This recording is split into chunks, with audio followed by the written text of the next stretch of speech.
नमस्कार दोस्तों, स्वागत है आपका हमारे यूट्यूब चैनल के न्यू ब्लॉग में। आज मुझे ये बताते हुए बहुत खुशी हो रही है कि डानकुनी काठगोला शेखपुरा में डानकुनी जन कल्याण समिति एनजीओ के द्वारा एक प्रोग्राम ऑर्गेनाइज किया गया, जिसमें ज़रूरतमंद लोगों को कपड़े बांटे गए, बच्चों को कॉपी दिए गए और जो बच्चे क्लास 10 और 12 में टॉप किए थे 2025 में, उन्हें प्राइज मनी दिया गया। यह प्राइज मनी श्री रामपुर विधानसभा से एमएलए के द्वारा दिया गया। तो चलिए एमएलए को सुनते हैं, उन्होंने क्या कहा। ভুল যদি ধরে যায় থাকে শুধু মোটা বারে বারে মনে পড়ে মেজদির কথা। এবারে মেজদি আপনাদের সামনে দু চারটে কথা বলি। আজকে যে অনুষ্ঠানটা হচ্ছে শিবপাড়া, আমাকে কি দিয়া আমাকে বড় আমন্ত্রণ জানাতে ছিল। আমি বলেছিলাম যে কি দিয়া আমি নিশ্চয়ই যাব। তুমি আমাকে যখন ডেকেছো, ভাই আমাকে ডেকেছিল, রক্তদান শিবির হয়েছিল, তখনও আমি এসেছিলাম। এত সুন্দর একটা কাজ, যে এত ভালো কাজ, মানুষের কাজের মাধ্যমে মানুষকে মানুষ মনে রাখে। তাই আমার পরিচয় আমার কাজ, তাই ইন্ডিয়া যে কাজ করবে সেটাই মানুষ মনে রাখবে। মানুষের জন্ম কোথায় হয় সেটা মানুষ মনে রাখবে না, কিন্তু তার কর্মের মাধ্যম দিয়ে যে যা কাজ করবে কর্মের মাধ্যমে মানুষ তাকে মনে রাখবে।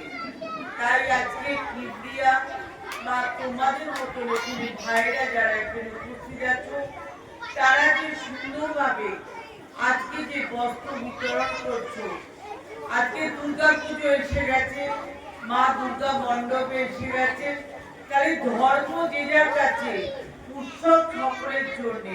তাই আজকে যে বই খাতা বাচ্চাদের জন্য পড়াশোনা, মানে ইন্ডিয়া বা আমার ভাইরা কিরকম চিন্তা ভাবনা করেছে যে ছোট ছোট সন্তানরা তারা আমাদের ভবিষ্যৎ, তাদের জন্য এই খাতা বই।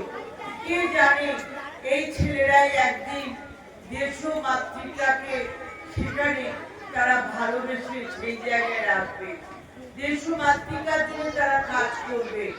তাই এই সন্তানদের মধ্যেই আছে সেই প্রতিভা।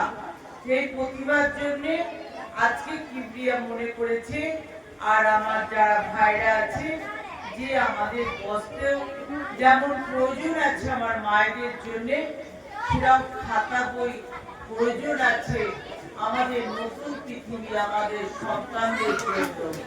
তারাই আমাদের কাছে নতুন পৃথিবী। তাদেরকে আমরা মানুষ যদি করতে পারি, আগামী দিনে তারা বড় জায়গা যাবে, মানুষের হয়ে কাজ করবে। যেমন কিবরিয়া এবং ভাইরা আজকে সেই বস্ত্র তুলে দিচ্ছে, সেরকম ওরাও মানুষের পাশে থেকে বস্ত্র তুলে দেবে।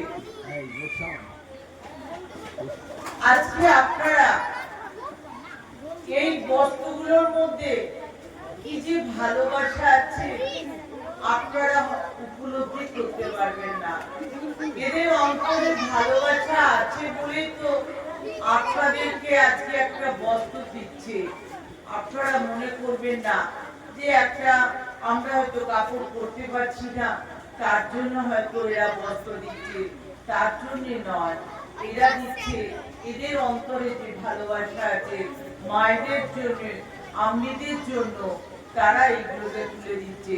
তাই আপনারা এই ভাই মানে ভাইরা যেমন দিদিদের তুলে দেবে, মায়েদের তুলে দেবে, সন্তানের মতো এদের ভালোবাসাকে আপনারা গ্রহণ করবেন।